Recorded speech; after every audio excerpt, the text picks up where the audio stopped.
चलिए, एक दिन रटाए थे जितना वही संविधान में लगातार पूछ रहे हैं, ठीक। और क्रम से बताइएगा, एक एक खड़ा हुई बताइएगा तो हम लोग, ठीक। और हाँ, एक के जौन है ना, चला प्रशांत तो ही बताओ पहले, बताइए भाग 1 में किसका उल्लेख है? अरे कोई नहीं बोलेगा, केवल उन्हीं को बताने दीजिए ना। भाग 1 में किसका? शांत रहिए, बोला। अच्छा बैठा तू, अब आगे ने प्रमोद, चला तू बतावा। सौरभ, चला बतावा। देखिए क्यों तुम लोग याद करत है, खाली बस पढ़ते हैं।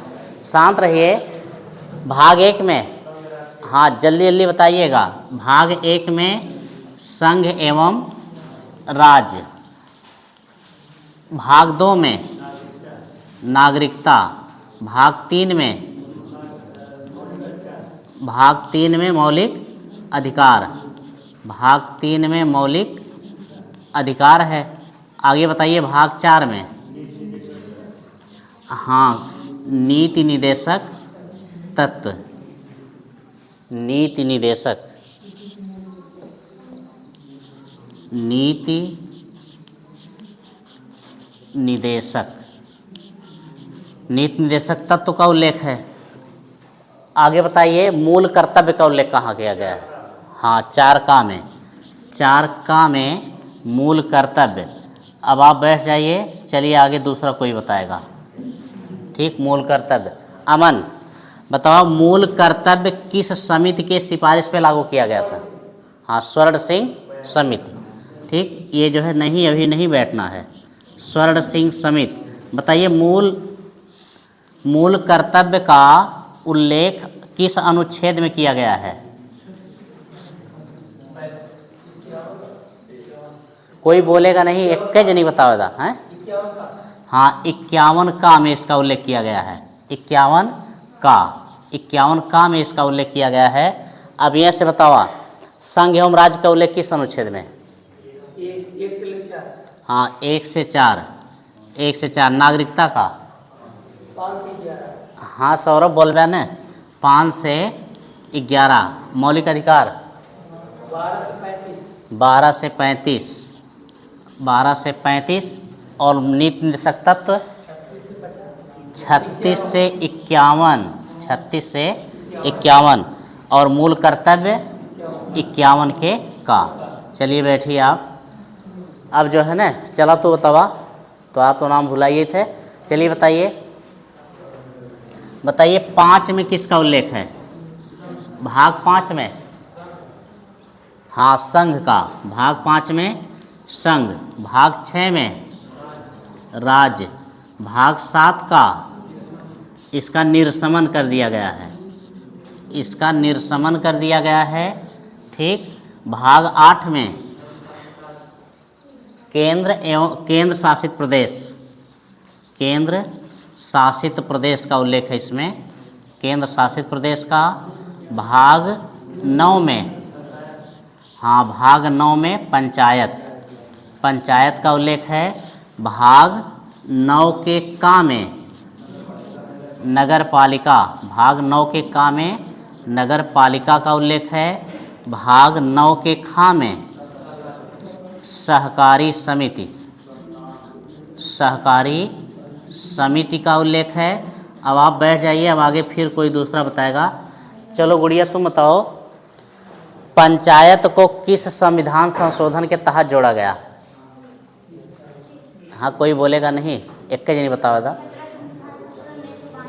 हाँ ये जो है 73वां संविधान संशोधन 1992 के द्वारा जोड़ा गया। और यह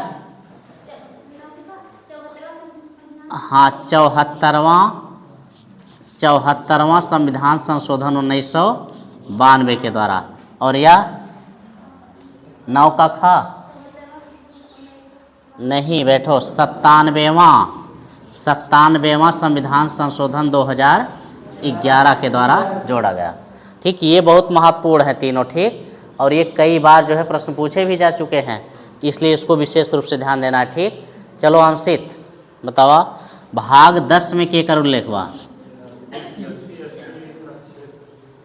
भाग 10 में SC SC ST। SC माने शांत रहे। हाँ, SC माने शेड्यूल कास्ट अनुसूचित जात, ST माने शेड्यूल ट्राइब कास्ट, ठीक, अनुसूचित जनजात। ठीक, बैठिए। इसमें अनुसूचित जनजाति का उल्लेख किया गया। ठीक, SC ST के क्षेत्र एवं प्रशासन का उल्लेख है। ठीक, क्षेत्र एवं प्रशासन। अब इसमें जो है ना, चलो तो बतावा भाग 11 में। हाँ, ये देखिए बहुत महत्वपूर्ण प्रश्न है, ये कई बार पूछा गया है। केंद्र एवं राज्य का संबंध, केंद्र एवं राज्य का संबंध, ये तो बहुत पूछता है। ठीक, इसके बाद अगला देखिए है, चलिए भाग 12। हाँ, वित्त नकल करके इतना बताओ था।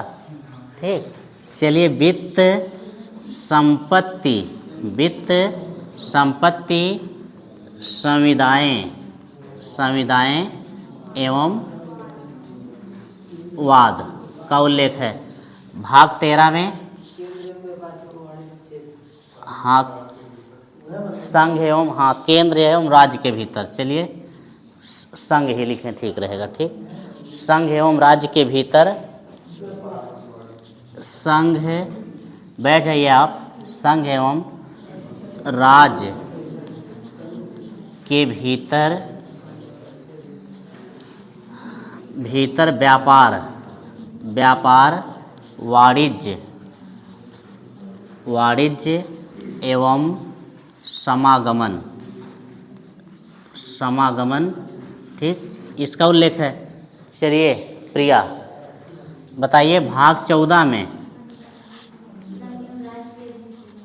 हाँ, संघ एवं राज्य के अधीन सेवा, संघ एवं राज्य के अधीन सेवा, के अधीन सेवा।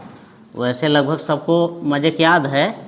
ठीक, 15 में निर्वाचन, 15 में निर्वाचन, 16 में, हाँ, अच्छा बैठ जाइए। चलिए न, शुभम, शुभम तवा भाग 16 में किसका उल्लेख किया गया है? हाँ, कुछ वर्गों के विषय में विशेष उपबंध, कुछ वर्गों के विषय में विशेष उपबंध, विशेष उपबंध। बैठ जाइए आप। ठीक, भाग 17 में राजभाषा, भाग 17 में राजभाषा। अब चलिए इसमें बताइए ना, भारत की राजभाषा कौन है? लिपि कौन है? ठीक, अंकों का स्तर कैसा होना चाहिए? अंतर्राष्ट्रीय लिखा गया है। ठीक, हाँ, 1 2 1 2 3 नहीं। ठीक, इसका भाग 18 में बताइए आपात उपबंध, आपात उपबंध, आपात उपबंध। ठीक, भाग 19 में प्रकीर्ण, भाग 19 में प्रकीर्ण। भाग 20 में संविधान संशोधन, संविधान संशोधन, संविधान संशोधन। ठीक, भाग 20 में संविधान संशोधन।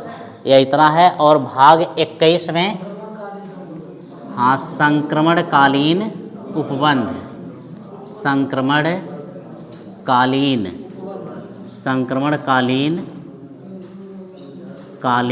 उपबंध। भाग 22 में,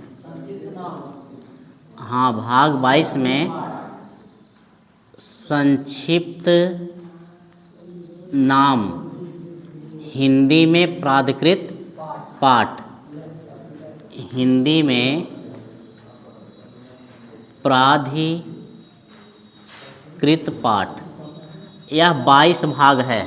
ठीक ना, हमारे संविधान में कितने भाग हैं? 22। ठीक, और कितने अनुच्छेद हैं? हाँ, 395, लेकिन गणना की दृष्टि से 465। ठीक, गणना की दृष्टि से 465। ठीक ना, और गणना की दृष्टि से अगर भाग पूछा जाएगा ना तो 25 भाग होते हैं। ठीक, और उस तरह कितने भाग हैं? 22। ठीक, चलिए आगे फिर बताइए आप लोग। 10 मिनट और समय, इसके बाद दूसरा पढ़ाते हैं, ठीक। चलिए इसको भी जल्दी जल्दी बताइएगा, ठीक।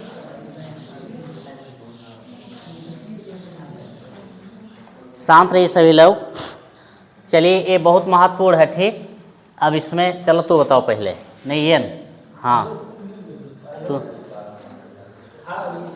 शांत रहिए। अच्छा श्रीकांत तू बतावा, अनुसूची 1 में किसका उल्लेख किया गया है? हाँ, अनुसूची 1 में संघ एवं राज्य, संघ एवं राज्य का। अनुसूची 2 में हाँ, वेतन भत्ता एवं पेंशन, वेतन भत्ता एवं पेंशन, एवं पेंशन। अनुसूची 3 में शपथ, अनुसूची 3 में शपथ। अनुसूची 4 में हाँ, राज्यसभा, हाँ राज्यसभा में सीटों का आवंटन। बैठ जाइए। राज्यसभा में सीटों का आवंटन, सीटों का आवंटन। अब इसके बाद में चलिए बताइए, चलो तो बतावा, अनुसूची 5 में किसका उल्लेख है? हाँ, एससी एसटी के क्षेत्र एवं प्रशासन का उल्लेख है। क्षेत्र एवं प्रशासन, प्रशासन का उल्लेख है। 6 में हाँ, ये वाला प्रश्न देखिए, समीक्षा अधिकारी ने पूछा था, ठीक।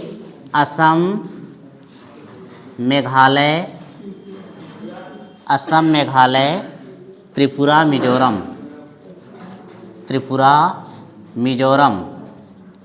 असम, मेघालय, त्रिपुरा, मिजोरम में एससी एसटी के क्षेत्र एवं प्रशासन का उल्लेख है। तो प्रश्न पूछा था क्षेत्र एवं प्रशासन।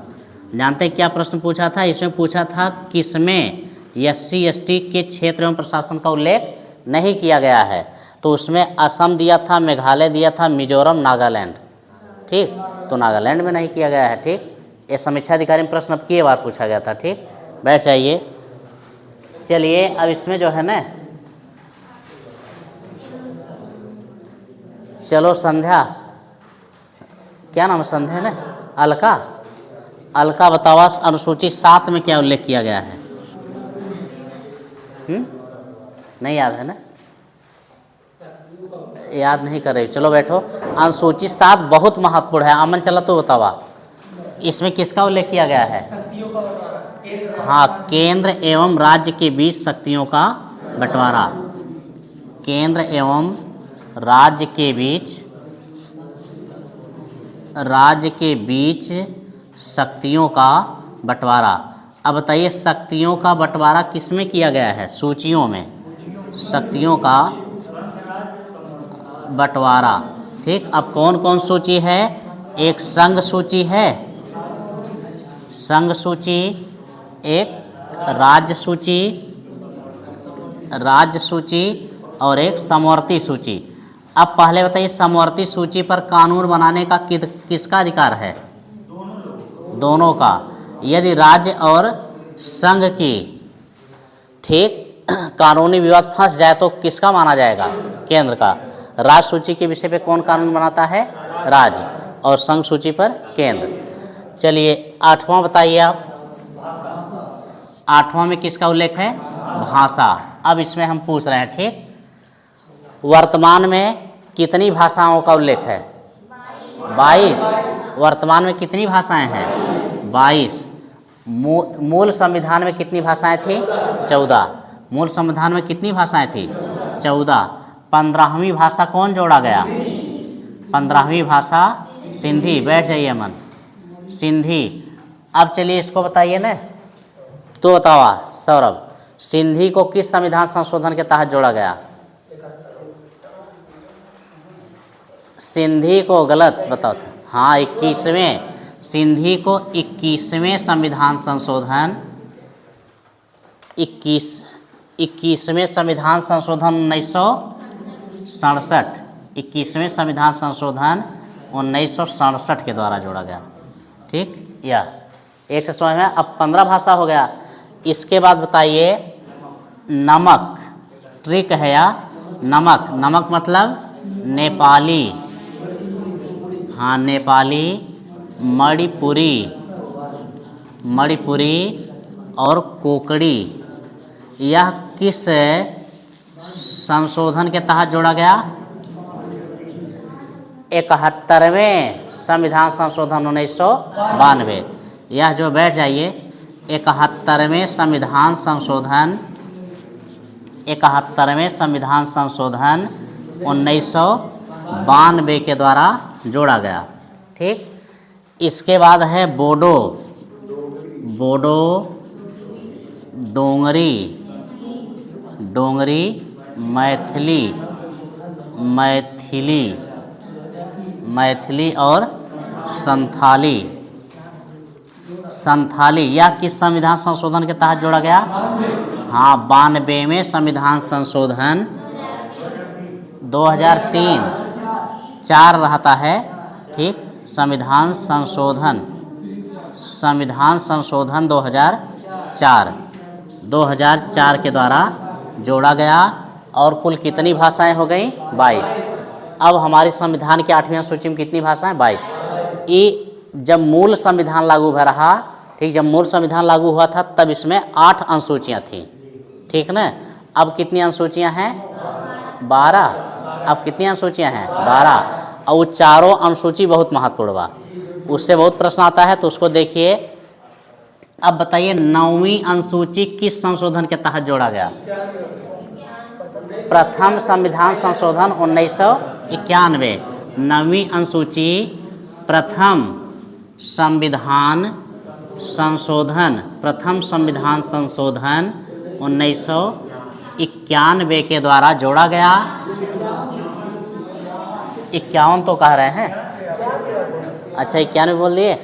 सुनिए, प्रथम संविधान संशोधन 1951, 91 नहीं 51, ठीक, 51 के द्वारा जोड़ा गया। कौन सा अधिनियम लाया गया? भूमि सुधार अधिनियम। कौन अधिनियम लाया गया? भूमि सुधार।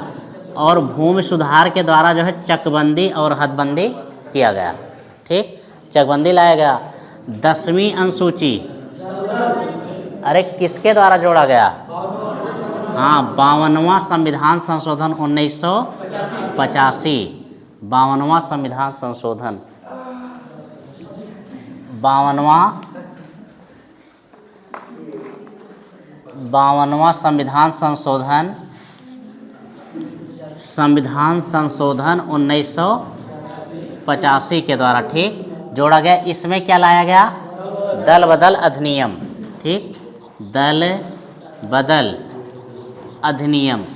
यह 2, 9, 10 से भी ज़्यादा महत्वपूर्ण 11, 12 है। ठीक, अब बताइए 11वीं अनुसूची किसके द्वारा जोड़ा गया? हाँ 73वां संविधान संशोधन, हाँ 73वां संविधान संशोधन 1992 के द्वारा जोड़ा गया। और इसमें क्या लाया गया? पंचायत, पंचायत। ठीक, पंचायती राज व्यवस्था में इस समय कौन सी पंचायती राज व्यवस्था लागू है? त्रिस्तरीय। तो बताइए त्रिस्तरीय पंचायती राज व्यवस्था कौन सी समिति थी? हाँ त्रिस्तरीय पंचायती राज व्यवस्था, पंचायती राज व्यवस्था कौन दी थी? बलवंत राय मेहता, बलवंत राय मेहता। ठीक, और द्विस्तरीय पंचायती राज व्यवस्था अशोक मेहता। चलिए आगे देखिए 12वीं अनुसूची किस संशोधन के तहत?